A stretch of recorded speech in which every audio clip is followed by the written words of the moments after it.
एक 31 वर्षीय महिला डॉक्टर आरजीकर मेडिकल कॉलेज और हॉस्पिटल के चेस्ट मेडिसिन डिपार्टमेंट में पीजी के दूसरे वर्ष की पढ़ाई कर रही थी।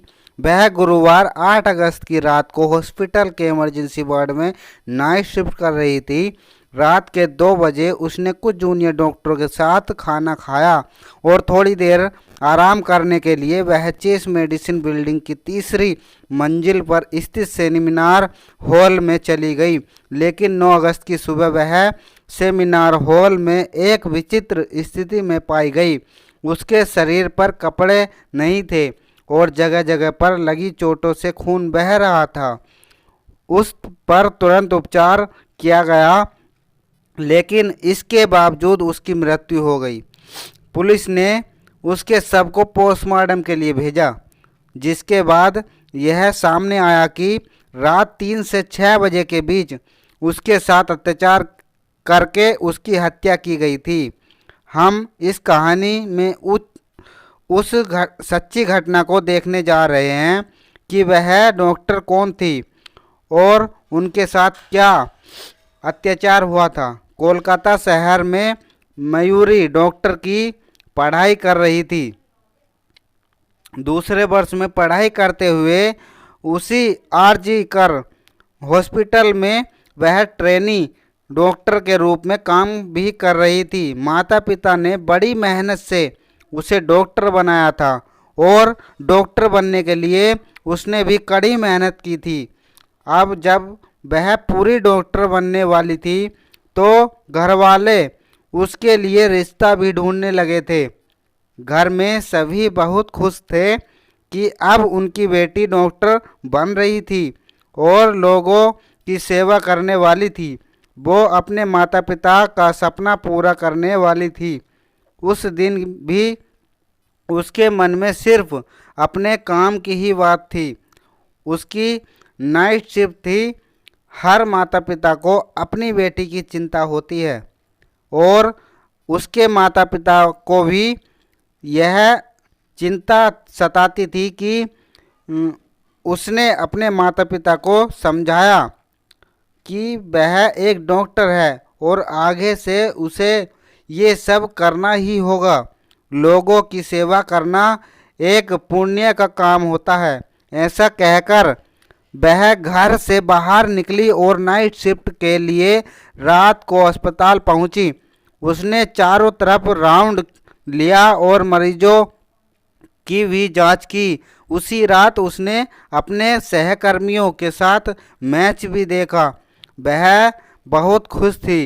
रात के 11 बजे उसने अपनी माँ को फ़ोन किया और कहा, मैंने खाना खा लिया है, आप भी खा लो। क्योंकि जब तक बेटी खाना नहीं खाती थी तब तक माँ भी उसके फ़ोन का इंतज़ार करती रहती थी। माँ और बेटी की बातचीत के बाद मयूरी ने अपना काफ़ी काम पूरा किया। रात के करीब 1-2 बजे उसने अपने 4 सहकर्मियों के साथ खाना खाया और थोड़ी देर आराम करने के बाद उठकर पढ़ाई करने के लिए वह अस्पताल के इमरजेंसी बिल्डिंग के तीसरे मंजिल पर स्थित सेमिनार हॉल में गई। लेकिन उसके बाद किसी ने मयूरी को नहीं देखा। अगली सुबह जब उसे देखा गया तो उसको सबको बहुत बड़ा धक्का लगा। मयूरी को सेमिनार हॉल में बेहोश अवस्था में पाया गया था। एक बात यह थी कि उसके शरीर पर एक भी कपड़ा नहीं था। उसके शरीर पर बड़े बड़े घाव थे और उसके शरीर से खून बह रहा था।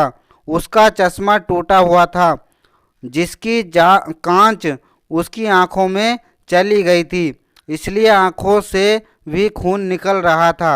उसे इस हालत में देखकर वहां काम करने वाले हर कर्मचारी को धक्का लगा। तुरंत उसके इलाज की शुरुआत की गई, लेकिन वह जिंदा है या मर गई यह भी पता नहीं था।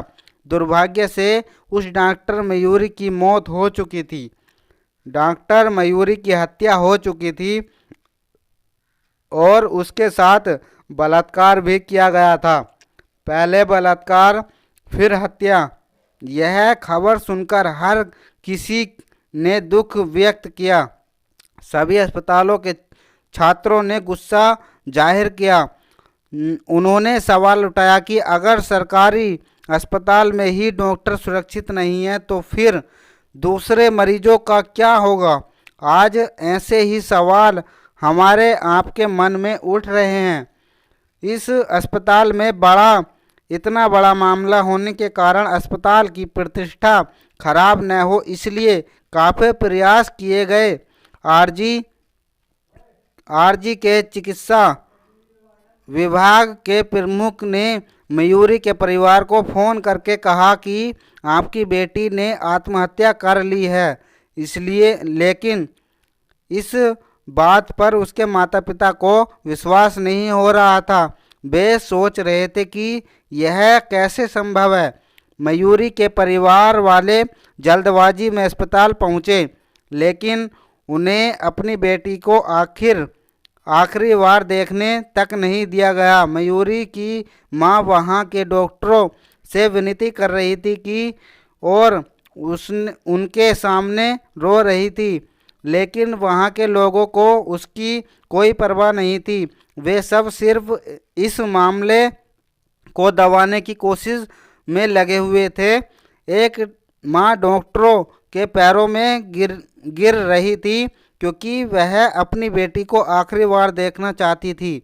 वहाँ के डॉक्टर धीरे धीरे एक दूसरे के कान में बात कह रहे थे। शायद मयूरी के पिता को भी इस मामले को यही खत्म करने के लिए कहा गया होगा, लेकिन उन्हें समझ नहीं आ रहा था कि उनकी बेटी के साथ वास्तव में क्या हुआ, इसलिए वे बस शांत थे। फिर दोपहर 2 बजे वहां के डॉक्टरों ने मयूरी के माता पिता को उसके शव को देखने की अनुमति दी। शव की जो हालत थी उसे देखकर उन माता पिता की जीवित रहना मुश्किल हो रहा था। यह क्षण भी किसी भी माता पिता के भाग्य में न आए। जिस बच्चे को उन्होंने अपने कंधों पर खिलाया, पाल पोस कर बड़ा किया, उसे इस हालत में देखकर उनके दिल को गहरा धक्का लगा। लेकिन उन्होंने ठान लिया कि जिसने भी उनकी बेटी के साथ यह घृणित काम किया है उसे न्याय दिलाना होगा। सभी के हल्ला बोल के बाद पुलिस ने डॉक्टर मयूर के मामले की गहराई से जांच शुरू की। अस्पताल के सीसीटीवी कैमरे चेक किए गए तो देखा गया कि अस्पताल का एक कर्मचारी सुबह सुबह सेमिनार हॉल में गया था। उसी कर्मचारी को 40-45 मिनट बाद तेजी से अस्पताल से बाहर जाते हुए भी देखा गया, लेकिन कर्मचारी का चेहरा ढका हुआ था, जिससे उसकी पहचान ठीक से नहीं हो पाई। इसलिए जब कर्मचारी हॉल में गया तो उसके कानों में हेडफोन थे, लेकिन बाहर निकलते समय उसके कानों में हेडफोन नहीं थे। यह बात पुलिस के ध्यान में आई। इससे पुलिस को इस मामले में आगे की जानकारी जुटाने के लिए एक बड़ा सबूत मिल गया। पुलिस ने सभी कर्मचारियों को बुलाया, जिसमें वह कर्मचारी भी शामिल था। पुलिस ने सबके फ़ोन कब्जे में लिए और यह देखने लगी कि उनके पास जो ब्लूटूथ मिला था वह किस मोबाइल फ़ोन में तुरंत जुड़ता है। केवल एक फ़ोन से ही ब्लूटूथ ऑटोमेटिकली जुड़ गया और वह कर्मचारी संजय राय था। लेकिन इसलिए पुलिस ने संजय राय को शकी आरोपी के रूप में गिरफ्तार किया और उसके खिलाफ अपराध भी दर्ज किया। अब आरोपी के अपराध कबूल कर लिया और कई चौंकाने वाले खुलासे भी किए हैं। संजय राय कौन है, यह हम देखते हैं। 2019 में संजय राय की भर्ती यहाँ हुई थी। वह आरजी कर हॉस्पिटल की पुलिस चौकी में काम करता था। वह लंबे समय से यहाँ काम कर रहा था, इसलिए उसे हर विभाग की विस्तृत जानकारी थी। यह जब महिला डॉक्टर का शव पुलिस ने पोस्टमार्टम के लिए भेजा तो यह स्पष्ट हुआ कि उसके साथ बलात्कार हुआ था। उसके शरीर पर पूरी तरह से खरोंचें थी और बलात्कार के बाद उसकी हत्या की गई थी। पीड़िता के गुप्तांगों पर घाव थे। पोस्टमार्टम में बताया गया कि उसका सिर जमीन या दीवार पर पटक दिया गया था। उसकी गर्दन की हड्डी टूटने से उसकी गला दबाकर हत्या की गई होगी। उसके शरीर पर जगह जगह लगी चोटों और उसकी कमर और पेट की स्थिति से यह स्पष्ट होता है यह काम केवल एक व्यक्ति का नहीं हो सकता, बल्कि यह एक सामूहिक अत्याचार का मामला हो सकता है। यह संदेह पीड़िता के परिवार और आंदोलन कर रहे डॉक्टरों द्वारा व्यक्त किया जा रहा है। यह घटना सुबह 3 से 6 बजे के बीच घटी होगी। अपनी जान बचाने और इज्जत बचाने के लिए उसने कड़ी मेहनत की होगी। अंत तक वह खुद को बचाने के लिए लड़ती रही। ऐसा प्रतीत होता है खुद को बचाते हुए उसने अंत अपनी जान गंवा दी। मरने के बाद भी आरोपी उसके साथ अत्याचार कर रहा था। वह एक मृत शरीर के साथ खेल रहा था और उसे इसका एहसास भी नहीं हुआ।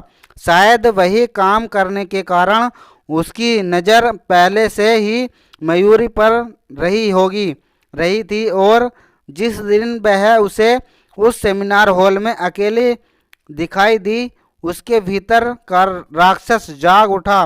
पहले से ही नशे में होने के कारण उसने उस पर हैवानियत के अत्याचार किया। आरोपी को अश्लील वीडियो देखने की आदत थी। उसके मोबाइल में कई अश्लील वीडियो पुलिस को मिले। उसके मोबाइल में मिला कंटेंट अत्यधिक क्रूर और हिंसक था। यह भी सामने आया कि आरोपी राव ये 4 शादियां की थी। उसकी उम्र 33 साल थी। 3 पत्नियों को छोड़कर कि उसकी भाग चुकी थी और चौथे कारण मर गई थी। वह अपनी पत्नियों के साथ भी अत्याचार करता था। उसकी मां अपनी छोटी बहन के साथ रहती थी और उसने तो अपने बेटे को स्वीकार करने से भी इनकार कर दिया।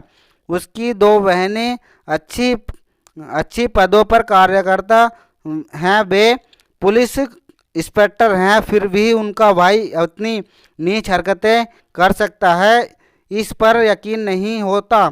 उसके साथ कोई भी अच्छे संबंध नहीं रखता। काम करने वाली महिलाओं के साथ छेड़छाड़ का आरोप भी संजय राव पर है। आरोपी संजय राव एक सामाजिक कार्यकर्ता के रूप में अस्पताल में अक्सर आया जाया करता था। उत्तर कोलकाता की एक महिला ने बताया कि 3 महीने पहले वह अपने बेटे के इलाज के लिए आरजी कर मेडिकल कॉलेज में गई थी। तब आरोपी संजय राव ने उससे खुद बात की थी। दवा खरीदने से पहले संजय ने उसका नंबर भी लिया।